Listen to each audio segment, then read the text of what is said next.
Olá, pessoal. Bem-vindos aqui ao segundo dia da nossa cobertura do Cardio Papers do Congresso Americano de Cardiologia, American Heart 2022. Eu sou Eduardo Lapa, editor-chefe do Cardio Papers, e hoje a gente está aqui com a equipe cheia. Dr. André Lima, Dr. Fernando Figuinha, Dr. Rimo Furtado. Boa noite, minha gente. Vamos embora? Vamos lá, que tem muita coisa. Tem muita coisa, né? Primeiro dia do Congresso, muito trabalho neutro, né? Aquela expectativa, será que vai, será que não vai? E a maioria ficou ali no 0 a 0. Segundo dia, já numa pegada diferente aqui. Então, a gente separou 5 trabalhos para conversar. E eu vou começar logo com um quente aqui, que é o seguinte, a gente sabe que paciente com choque cardiogênico tem alta mortalidade. A gente sabe que revascularizar esses pacientes precocemente é importante, mas além disso, você tem que manter o paciente vivo ali, né, até estabilizá-lo para levar para a revascularização, etc. E nesse contexto entra os dispositivos de suporte circulatório. O clássico vai de guerra balão intraórtico, que lá no começo dos anos 2010 saiu um artigo importante no New England mostrando que o uso rotineiro de balão não alterava desfecho, não alterava mortalidade, né, choque EBP. E aí, a gente tem outros dispositivos de suporte, a ECMO sendo um exemplo delas, e aí fica aquela história, não, mas a ECMO, né, dá um suporte muito mais eficaz e tal lá.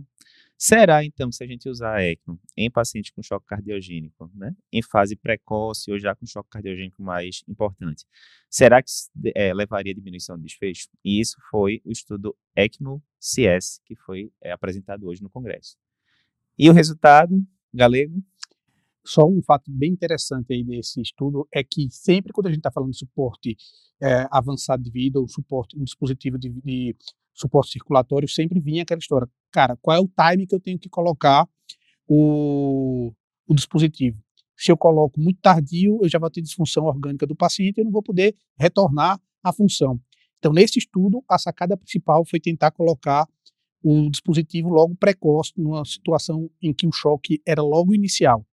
E no final, nessa situação de choque rapidamente progressivo ou no choque inicial do buto, às vezes com um índice de 5 microgramas por quilo minuto, mas que o paciente estava deteriorando, quando foi comparado, foi visto que não trouxe tanto benefício assim. Foram 122 pacientes, né?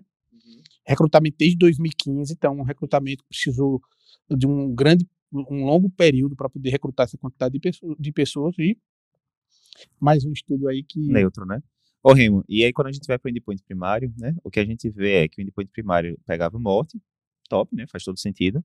Segundo, parada cardiorrespiratória, ok, relevante também. E o terceiro era a necessidade de colocar outros dispositivos, que aí já perde muita relevância, né? Por exemplo, um paciente que precisou colocar algum outro dispositivo, um VAD, um balão, qualquer outra coisa do tipo, em associação com a ECMO, a importância disso para o paciente ter saído vivo ou morto, né, é bem mais secundário, né?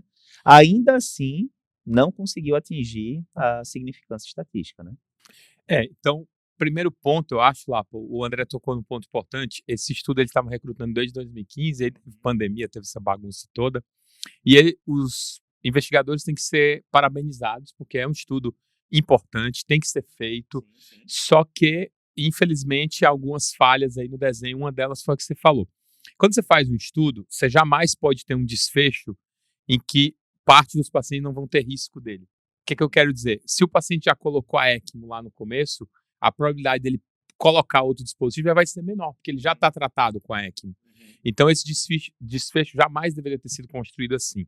O melhor tipo de estudo aí seria um estudo maior do que esse, visando a redução de mortalidade, que é o que é mais relevante e que nesses pacientes é enorme a mortalidade. Então, só que para isso precisaria de um estudo maior, que é um estudo que já está sendo feito. Inclusive um estudo na Alemanha, que vai ter quase 400 pacientes. Aí sim, talvez a gente vá ter uma resposta definitiva. Por enquanto, para mim, a interpretação desse estudo é que ele ainda é inconclusivo. Sim. Ou seja, não dá para a gente saber se é eficaz ou não, mas por enquanto também não dá para a gente chegar e indicar em todo mundo, até porque é caro e tudo mais. E aí vem essa pergunta, né, Remo? Que a gente tem vários dispositivos, né? Impela, balão, ECMO, todos caros, né? O balão, coitado, é o mais baratinho ali de todos, mas os outros, Impela, ECMO, super caro. E quando a gente vai para os estudos, não tem evidência de diminuição de desfecho, né? E aí muita gente fala, não, mas é até antiético você randomizar um paciente assim. Como é antiético, minha gente? A gente não sabe se a coisa presta. Você tem que fazer os estudos para saber se é para fazer ou não, né? e sempre que a gente tem que analisar que às vezes você vai para a plausibilidade biológica de tentar dar mais fluxo para aquele paciente, para tentar evitar a disfunção orgânica, mas tem que lembrar que esses dispositivos são invasivos, precisam de anticoagulação plena, precisam de um suporte, e muitas vezes esse paciente até consegue escapar do choque, mas ele vai ter outro problema e vai ter pode evoluir para óbito por outro problema, como sangramento, infecção, isquemia de membros. Então, o contexto tem que ser avaliado, porque o tratamento também não pode trazer o desfecho final. Mas aí cabe mais estudos, e aí vamos aguardar esse estudo alemão aí, que vai trazer mais informações. Eu acho que a grande coisa é essa, né? Tudo tem que ser testado eficazmente. Você não pode simplesmente dizer, como a gente fazia na época da residência, não, passei o balão aqui, a pressão estava lá embaixo, melhorou, consegui baixar na hora, sim. Mas isso aí, tudinho, vai se refletir em melhor desfecho clínico, né? E tem um viés também da avaliação, né? O que deu bem, você marca, você grava. Exatamente. O que deu ruim, você fala, não, o paciente era muito grave, né? Era muito aí grave. Pra você ver, né? A gente já colocou meio tardio e tal, né? Então coisa. você vai ficar explicando. Então, esse é o cenário que sempre tem que estar tendo cuidado, e a ciência vem para justamente trazer essa definição. Moral da história, mais um trabalho neutro que não mostrou vantagem em suporte mecânico circulatório, né? Importante isso. Próximo trabalho agora, aqui é controvérsia, vamos aqui. CTS-AMI, o estudo da erva chinesa, vamos lá aqui, né? Ficou todo mundo aqui surpreso com os resultados. Então vamos lá.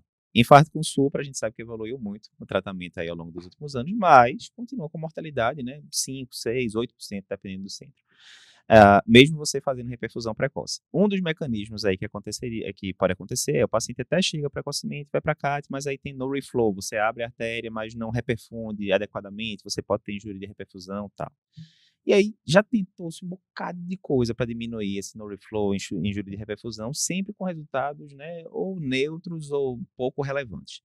E aí trouxeram essa erva aqui, que é uma combinação de um bocado de coisa, ginseng com mais um bocado de coisa, que já é usada na China há algumas décadas, e que o nome, temos um especialista aqui no nome, Figueiredo, como é que é o nome?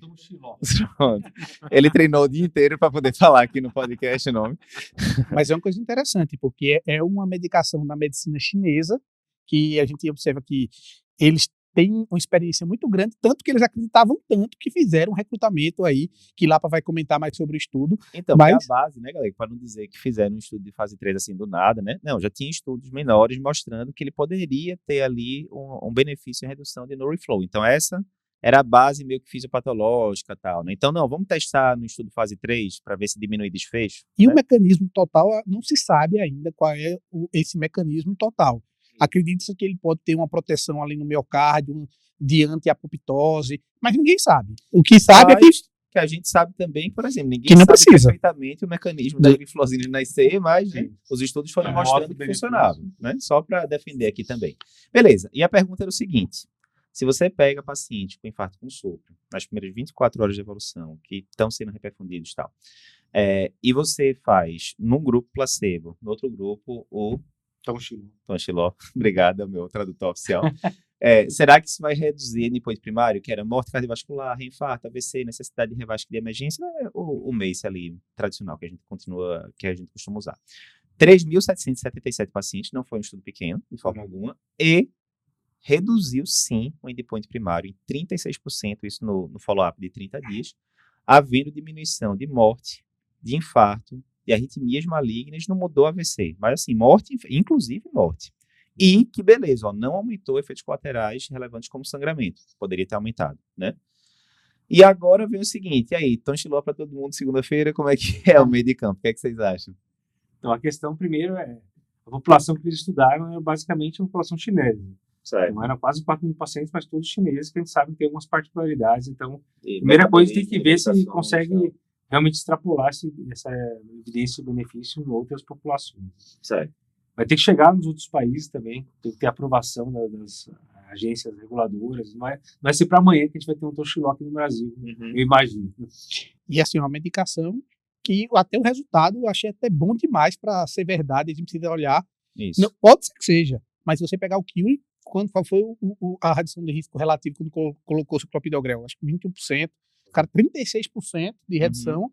E com em cima já de tudo que se usa e tal, né? Mas a medicação Tom Xiló. o Tom Xiló tá aí. Eu acho que vai ser uma das temáticas que a gente vai lembrar desse congresso de Sim. 2022, dessa medicação. E vai ter, eu acho que vão ocorrer aí vários outros estudos que tem mais detalhes que a gente só precisa tecer mais observações quando sair o paper mesmo. Exato. Eu acho assim, é muito interessante você ter a oportunidade de colocar essas medicinas tradicionais e complementares sob o escopo de uma avaliação rigorosa, de evidência, estudo randomizado, duplo cego. Isso é muito bem-vindo. Porém, antes da gente entrar nessa empolgação, que eu acho que todo mundo ficou empolgado, é um resultado empolgante. Até pelo nome, né? Até pelo nome. Que só o Figuinha consegue evidenciar. A gente precisa realmente, André, ver o paper. Por quê? Porque alguns detalhes do desenho do estudo você só vai saber no manuscrito, no paper, quando tiver aceito e tudo. Então a gente precisa realmente ver com calma, mas é algo a ser estudado, algo a ser realmente visto aí. Não, e lembrando que para quem... muitas pessoas vão dizer, olha, eu não quero nem saber, esse negócio está muito estranho, então, mas veja, a aspirina vem da casca do salgueiro, as glifosinas vêm da casca da macieira, tal. Então, assim, né, tem muita coisa, muita medicação que a gente usa no dia a dia que veio aí, né, de elementos naturais, etc. Exatamente. Provavelmente a maioria dos fármacos, eles vieram de estruturas como essa. E que a gente passou a tarde justamente pesquisando o que era, a gente sabe que é uma... Há controvérsias, né, galera? A gente ainda não sabe direito o que vem, né?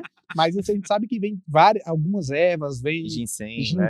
Então é um fato interessante. Eu acho que quando sair, com certeza, a gente vai ter aí um clube de revista falando sobre esse estudo.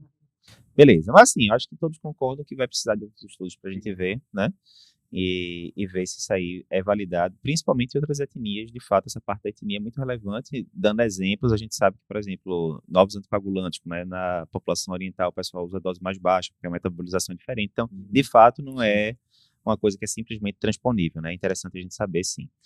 Beleza. Próximo trabalho, esse aqui a gente vai ver rapidinho, né? Qual o segundo melhor enxerto para você usar na revascularização miocárdica cirúrgica? A gente sabe que mamária DA, né? Mamária esquerda, muito bem consolidada aí nas últimas décadas, né? Tem que usar mamária, né? Mamária na DA. E tem a dúvida do segundo enxerto. Seria melhor safena? Provavelmente não, né? A gente sabe que a patência a longo prazo não é boa. Seria mamária direita? É um bom enxerto, mas o Galego estava lembrando, tem todas aquelas complicações de aumento de mediastinite. Quem já viu um caso de mediastinite pós-operatório sabe que pode ser uma morbidade impressionantemente alta. Enxerto de radial e assim por diante. Esse trabalho é um segmento já de longo prazo, de 15 anos, no trabalho que comparou radial versus mamária direita, radial versus safena. E o nome do trabalho? RAPCO. E a coronária, a segunda coronária seria a coronária direita ou qualquer outra coronária? A circunflexa? Ele bota lá as estatísticas, né? Tanto tinha uma percentagem alta de circunflexo, agora eu não estou lembrando qual era a principal, se era circunflexo ou se era CD. Mas teve representação de vários outros artérias nativas e era isso, eram essas três opções, ou radial, ou mamária, ou safena. Porque na nossa prática, a gente sempre imaginou que colocar uma mamária DA, beleza, estava tudo certo. Agora a gente pensava, quantas vezes a gente falou de dupla mamária, mamária esquerda para DA e uma mamária direita para outro vaso. E aí? E lembrando que nos Estados Unidos, né, menos de 10% dos pacientes recebem enxerto radial. Ou seja, aqui no Brasil a gente vê muito pouco e nos Estados Unidos também é exceção da exceção, né? Mas beleza. O objetivo aí era ver o quê? Depois de 15 anos de segmento, tem pacientes que tinham mais de 20 anos de segmento, depois de 15 anos em média de segmento, se isso ia reduzir MACE ou não, e reduziu. Houve redução usando a radial, a favor da radial, 26% menos evento em relação à mamária direita e 29% menos evento em relação à safena, que a gente teve cerca de 600, 700 pacientes no total. Esse é o primeiro estudo a mostrar redução de desfecho com uso de radial, né, Remy? Você estava até comentando, né, que tem meta-análise sugerindo também diminuição de evento radial. Ô, Remy, explica para os nossos assinantes, quem está acompanhando aqui, o MACE, o que seria o MACE e como é essa redução, a repercussão dessa redução. Esse endpoint, o que é que ele é constituído? Na verdade, o MACE é uma sigla em inglês, quer dizer Major Adverse Cardiovascular Events. O grande problema dessa sigla, André, é que não tem uma definição única. Cada um faz o que quer. Então, por exemplo, Tem estudo, o mais tradicional é morte cardiovascular, infarto ou AVC. Mas tem estudo, os de revascularização usam muito morte por todas as causas, infarto, AVC ou nova necessidade de revascularização. Então, depende muito, por isso quando você olha essa sigla, toma muito cuidado e lê exatamente o que é que a pessoa quis dizer. Outro ponto importante, quando a gente faz esse tipo de desfecho, por que a gente faz isso? Para poder ganhar poder estatístico, ou seja, para você ter mais números para comparar. E aí precisar de um N menor. Né? Exatamente. Exatamente. Só que aí tem uma cilada também que você tem que tomar cuidado, que às vezes vai dizer assim, olha, esse remédio novo aqui reduz MACE. Quando você vai ver, o que é que de fato reduz? Revascularização. Mas não reduz AVC, nem morte, entendeu? Então, por isso que, inclusive, outras técnicas estatísticas estão sendo avaliadas, como o win ratio, outras aí, que podem tentar hierarquizar um pouquinho mais as coisas. Mas você tem que tomar muito cuidado quando você olhar o resultado para não cair naquele conto e dizer, não, esse remédio é espetacular. Mas no fundo ele reduz o quê? Necessidade de pôr um stent na circunflexa. Em relação a esse trial em si, para mim ele corrobora uma máxima que eu aprendi muito no INCOR, vocês devem ter ouvido também, que é o seguinte, o melhor lugar para safena é a perna, né? Então, assim, o enxerto venoso é ruim, certo? O que me surpreendeu nesse estudo, eu vou confessar, é a superioridade sobre a torácica interna direita, que eu sempre acreditei ser um enxerto bom. Tem até um estudo, o WARD, foi que comparou diretamente mamária esquerda e mamária direita.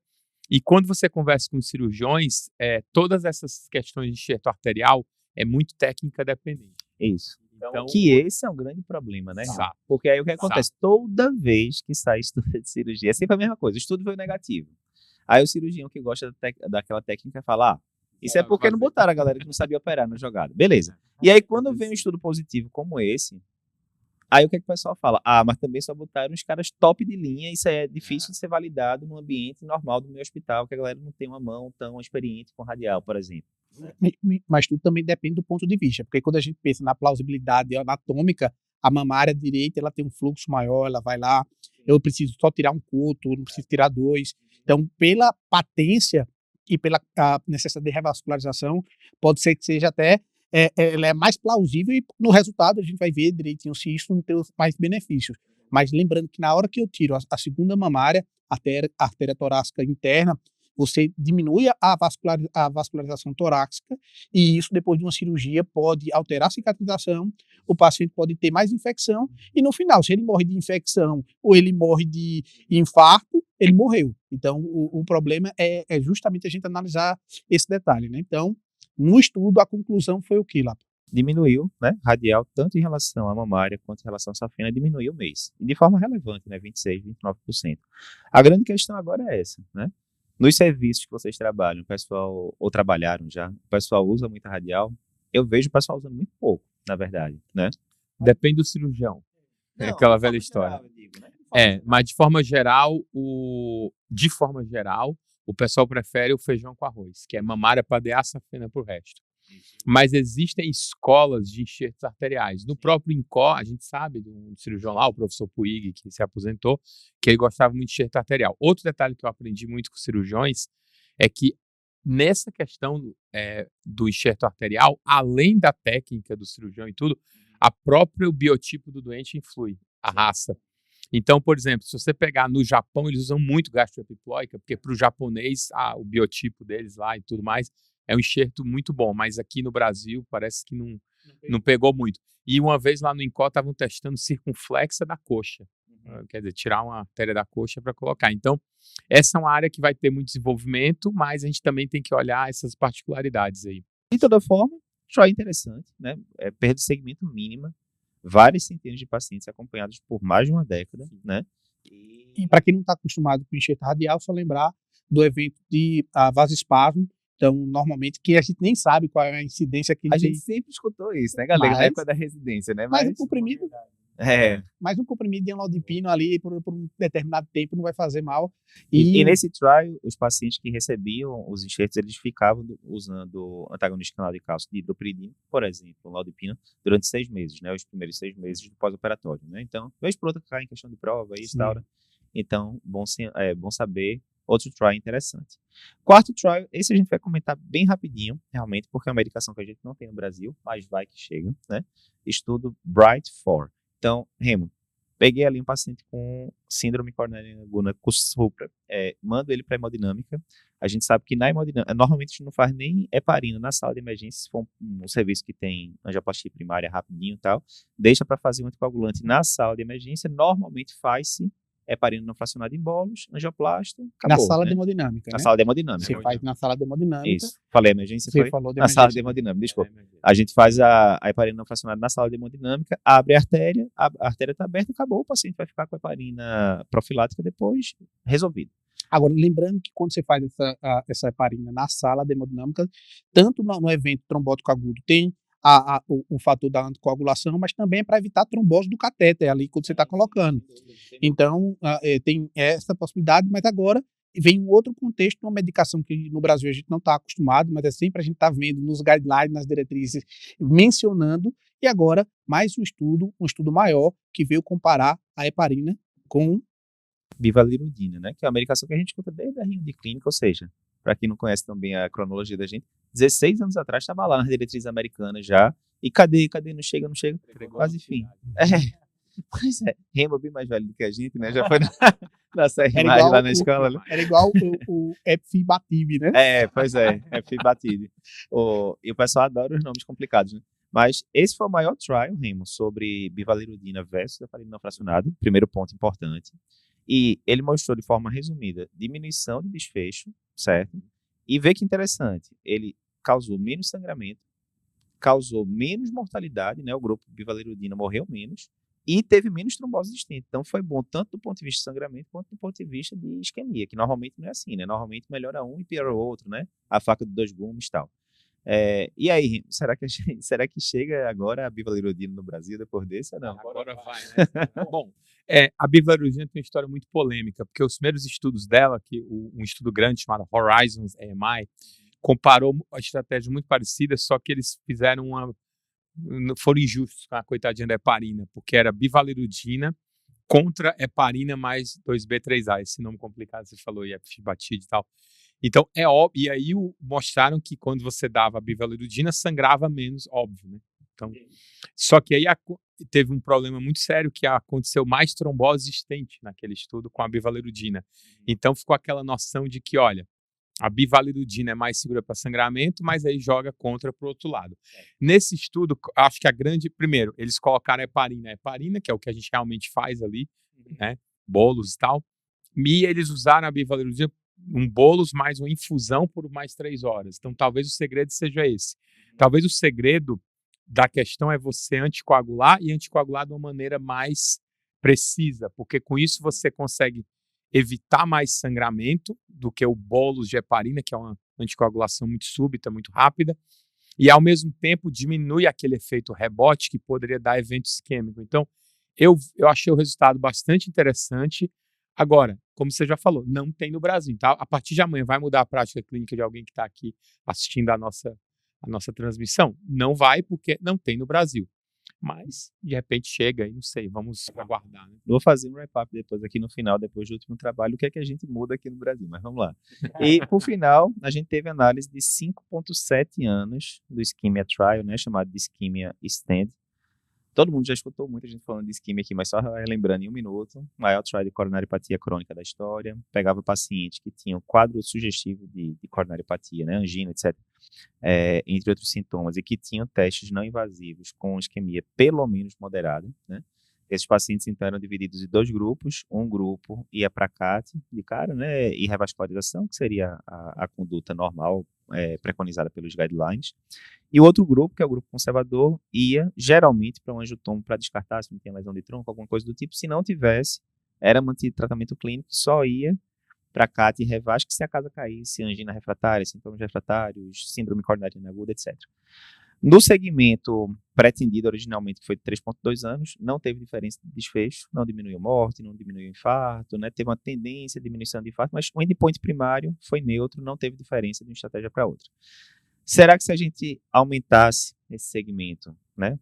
Esse daqui vai acompanhar até 10 anos, na verdade. Será que se a gente aumentasse esse segmento, poderia ter diferença? Isso já aconteceu em outros trials, por exemplo, o Syntax Trial, que comparava métodos de revascularização diferentes, percutâneo e cirúrgico no paciente multiarterial, só começou a abrir curva de fato ali a partir de 4 anos, né, a favor da cirurgia. Será que isso poderia acontecer aqui no isquímia? E aí a gente teve a apresentação, né, e publicação simultânea no Circulation, com follow-up de 5,7 anos. Eles conseguiram follow-up de mais de 90% dos pacientes, 4.825 pacientes, e o endpoint era, né, eles avaliaram mortalidade. Né? Então, tanto mortalidade geral, quanto mortalidade cardiovascular, quanto morte não cardíaca. E o que é que se viu? Do principal endpoint, morte geral, igual. Não teve diferença, ponto final. Essa é a grande conclusão dessa avaliação de 5,7 anos. Lembrando que no trabalho de 3,2 anos, as curvas de mortalidade já eram muito superponíveis, né? Já não se esperava realmente uma diferença muito grande. Mas, na hora que foi se dividir entre morte cardiovascular e não cardiovascular, tem um negócio interessante. Porque a morte cardiovascular foi reduzida em 22% nos pacientes que foram para a estratégia invasiva, e esse benefício foi mais pronunciado nos pacientes multivasculares, faz sentido, sendo que a morte não cardiovascular foi maior no grupo invasivo, e a gente não sabe muito bem ainda, né, a gente ainda não leu o paper, mas a gente ainda não sabe muito bem por que esses pacientes morreram no final das contas. Mas concordemos entre a gente que para o paciente ele quer saber se ele está vivo ou morto, né? Para ele, se ele morreu de infarto, se ele morreu de... Enfim, morreu, né?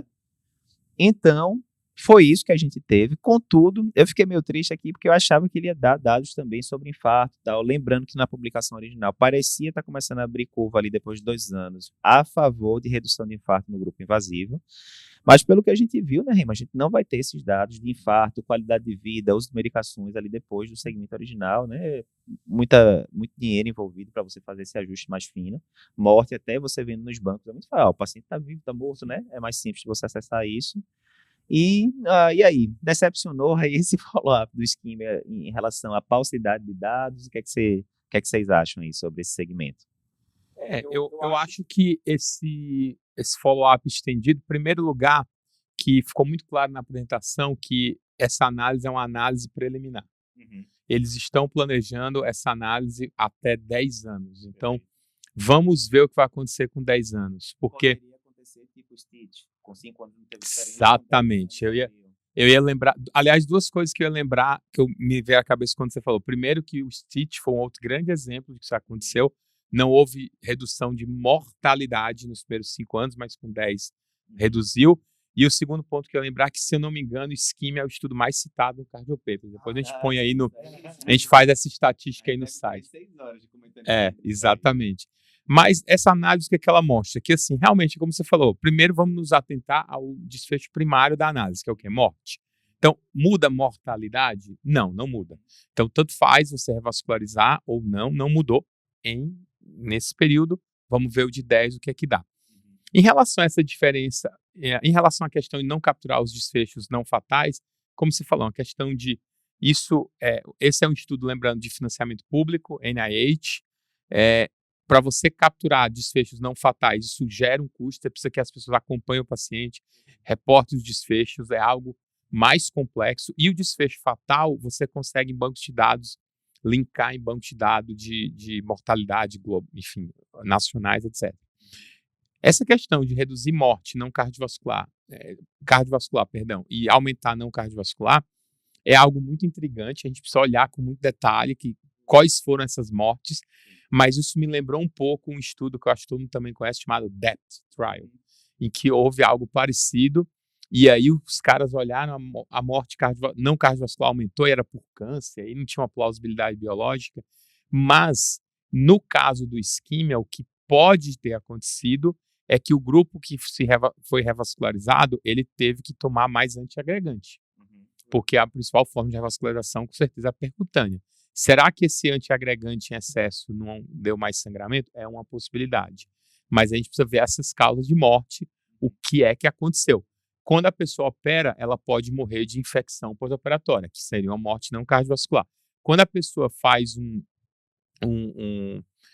uma cirurgia, ela também pode morrer de sangramento. Então tem uma série de questões aí que a gente precisa olhar, mas de qualquer maneira a conclusão final é que continua sem benefício de mortalidade a revascularização rotineira no paciente com isquemia. E a dúvida é que a curva poderia abrir, os desfechos não vai ter que ser utilizado. Do infarto, do desfecho não fatal. né, do- Exato. Olá, quantos indivíduos foram aí randomizados nesse estudo? O estudo original era 5.200 e pouco. Nesse segmento de 5,7 anos, ficou 4.825 pacientes, ou seja, mais de 90%, né? A perda de segmento foi pequena, realmente. E lembrando que dos pacientes que foram revascularizados, né, do grupo invasivo, né, que ia para a revascularização rotineira, 75, quase 80% das revascularizações eram percutâneas. Sim. Então, predominantemente, era revascularização através de stent, né? Então, vamos generalizar 3/4 percutâneo e 1/4 cirúrgico, né? Então, Lembrando também que tem crossover, uma grande quantidade de pacientes do grupo conservador terminou migrando depois para o grupo, né, de revascularização. Isso é previsível em estudos da crônica, né? O que a gente está avaliando lá intenção de é a tratar, né? estratégia inicial. Estratégia inicial não quer dizer que daqui a um ano o paciente não possa fazer um síndrome coronariana aguda e você tem que mandar para cá, revascularizar. Isso está previsto, né? Mas, mais uma vez, eu acho que dá aquela tranquilidade, né? Que quando a gente via lá na residência, tá, um paciente aqui com acintilo com 15% de isquemia, meu amigo, vamos mandar para cá correndo, a CAT arterial, meu amigo, esse paciente tem que entrar na prioridade absoluta, e às vezes o paciente estava ali com angina CSS1, tá lá, né? Então, eu acho que ele dá muita tranquilidade em relação a essa questão da mortalidade. Meu amigo, passaram-se aqui quase 6 anos e não teve diferença em mortalidade. E duas observações, né? Uma que você manter 4.000 pacientes, você com toda a estrutura, e Remo é especialista em estrutura, que quando você está vendo um papel, um paper, você acha que aquilo ali veio como viesse de mágica, mas imagina a operacionalização de tudo isso, 4.000 acompanhando por 10 anos, até 10 anos. Então, isso até compreende-se que uma revascularização, a gente ficou meio decepcionado porque não estava para a gente entender os dados da revascularização, mas fica um pouco mais compreensível isso. E também, outra coisa compreensível é que hoje, no tempo de revascularização percutânea, também, se o cara está lá tomando comprimido, tomando as medicações, não foi submetido a uma cirurgia e ele for submetido depois a uma angioplastia para tentar melhorar uma sintomatologia, uma qualidade de vida, também não é nada que seria absurdo. Então, na vida real... Que apesar de não ser o desenho ideal para ver o papel da diminuição de sintomas de angioplastia, talvez o Orbiter tivesse um desenho melhor para isso, mas até no segmento inicial de 3,2 anos do isquemia, claramente a qualidade de vida livre de angina era melhor nos pacientes que foram revascularizados, desde que eles tivessem muitos sintomas. Porque é óbvio, se o cara é assintomático, alívio sintomático no minuto 0, ele vai melhorar de quê? E lembrando que também, assim, mais uma vez, a comparação da intervenção cirúrgica ou percutânea com a intervenção farmacológica é ótima. Então, você está tratando ali, você não está deixando de fazer nada pelo paciente, o paciente está sendo tratado. E vendo o geral do panorama desse congresso, eu penso muito naquele mote também do menos é mais, né? Então a gente viu vários estudos aí que foram neutros, outros que vieram aí trazer algumas hipóteses para a gente, mas o menos é mais. E do isquemia, o que é que você tem mais a falar sobre esse grande estudo que estava na nossa ansiedade de ver? Eu acho que, como o Rimo disse, eu vou querer ver depois, né? A gente tá aqui agora quase 10 horas da noite, tudo domingão, né? Então, a gente acabou de ver a apresentação do esquema, a gente já veio para cá para gravar, então vou querer ver o paper do Circulation para ver se ele detalha melhor essa parte da mortalidade e não cardiovascular, certamente. Mas, acho que dá tranquilidade a mortalidade geral, né? Mantida com 7,7 anos, eu acho que é bem importante. E se a gente fosse fazer um resumo desse primeiro dia, do segundo dia, desculpe, então, ó, trabalho da ECMO, continuamos sem comprovação de que diminui desfecho. Relevante isso, ok? Tem gente que acha que só é relevante quando mostra que é positivo. Não, é relevante essa informação para a gente. Vamos esperar. O trabalho é ACLS Shock, se não me engano o nome. ACLS Shock. Exatamente. Mais de 400 pacientes. Vamos esperar. Em breve a gente deve ter resultado pelo que o pessoal estava dizendo. Interessante. Em relação ao da Eva chinesa, por enquanto não muda nada. A gente não tem aqui no Brasil, mas acende ali uma luzinha amarela para a gente investigar isso. Qual é o nome, Figueiredo, de novo? E eu só alerto aqui, né, para quem gostou desse estudo chinês, coloca aqui no comentário aqui embaixo, coloca quem está escutando, quem está vendo no YouTube, coloca aí hashtag Tongiló. Essa hashtag vai dar trabalho. O Figuinhas tem que orientar a galera aí. Eu não sei como escrever. Mas aí procura no YouTube, coloca lá e vai ser. Terceiro trabalho do enxerto radial, eu acho que vale a pena a gente ver, né? Você que tá aí nos seus serviços, Chega segunda-feira, pergunta aí para os cirurgiões, qual a tua experiência com enxerto radial e tal. Uma coisa que eu sempre digo é, não adianta você querer obrigar, entre aspas, a pessoa a fazer uma coisa que ela não está apta para isso. Então, assim, cuidado para não ficar naquela mania, ou você que é cirurgião que nunca usou, nunca vi ninguém usando, opa, vou chegar aqui, vou dissecar, vai provavelmente ter diferença nenhuma. Calma, né? Vê com alguém que tem experiência antes de começar a colocar em prática, sempre bom. Estudo Bright 4, que mostrou que a bivalirudina foi melhor do que a heparina não fracionada na síndrome com Supra, também não muda a nossa conduta semana que vem, porque a gente não tem bivalirudina aqui. E o segmento prolongado do isquímia, dando tranquilidade em relação a não haver diferença em mortalidade geral no cenário do paciente do isquímia, cenário grave. Lembrando que pacientes com disfunção de VER relevante eram excluídos, pacientes com lesão de tronco eram excluídos. A gente já falou isso muito. Se você não está perito em isquímia, digita aí no YouTube Cardiopapers Isquímia, que tem trocentos vídeos. Só uma questão do isquímia que eu queria complementar. Essa história da morte não cardiovascular, outra explicação também. Chama risco competitivo. Você protege contra a morte cardiovascular, porque os pacientes podem ter menos insuficiência cardíaca e infarto, porém, eles são mais expostos à morte não cardiovascular, que é algo que vai acontecer nessa população. Isso é um lembrete importante, por quê? Porque às vezes você fica pensando, poxa, eu só vou tratar o coração, mas as pessoas têm outras doenças, tem câncer, tem Alzheimer, tem um monte. Então, o frigir dos ovos é o seguinte, apesar de você estar protegendo o coração, revascularizando, você não impactou a sobrevida total daquele paciente simplesmente porque ele morre de outras causas. É diferente de estudos como o próprio STIT, que era só fração de ejeção reduzida, em que o paciente morre absurdamente de doença cardiovascular por conta da insuficiência cardíaca. E em relação a esse do isquímia, aí já fica aqui na manga, clube de revista, a gente podia colocar esse aí. Porque podia não, já está selecionado. Esse aí já está. Já foi na... Só lembrando que quem estiver vendo, a gente vai ficar algumas semanas aí sem clube de revista, porque agora segunda-feira, dia 7, né, amanhã, a gente começa o Desafio Tech 2022, a maior revisão de cardiologia dessa internetzão do Brasil. Então você 14... Quiçá da galáxia. Da galáxia ou do universo. Aqui temos 2 recifenses, né? Então a gente gosta do superlativo. Vão ser 14 dias de aula, né? Focada totalmente na revisão para a prova de título de especialista. Mas, se você não vai fazer prova de título de especialista, mas é residente de cardio, é residente de clínica, quer fazer uma mega revisão gratuita de cardio, você pode se inscrever, tá lá o link na nossa bio do Instagram. Vão ser 14 aulas, certamente vai ser mais de 20 horas de revisão de conteúdo ali, na veia, só direto ao ponto, que é que importa para a prova e para a vida. É isso, a gente volta amanhã no terceiro dia, né? Trabalhos importantes também, e a gente vai fazer o wrap-up geral do congresso, que você não pode deixar de saber no congresso. E se você está vendo no YouTube, não esquece, curte aqui o canal, faz aí no comentário se gostou, se não gostou, tente escrever o Tom Chiló aí para a gente ver como é que tá a sua grafia. Se você está escutando um podcast, não deixa. Esse é o grande desafio, né? Cheguinha de novo, pronuncia aí, por favor. Pronto. E se você está escutando um podcast, não esquece de compartilhar com seus amigos esse episódio. É isso, minha gente. Boa noite e até amanhã.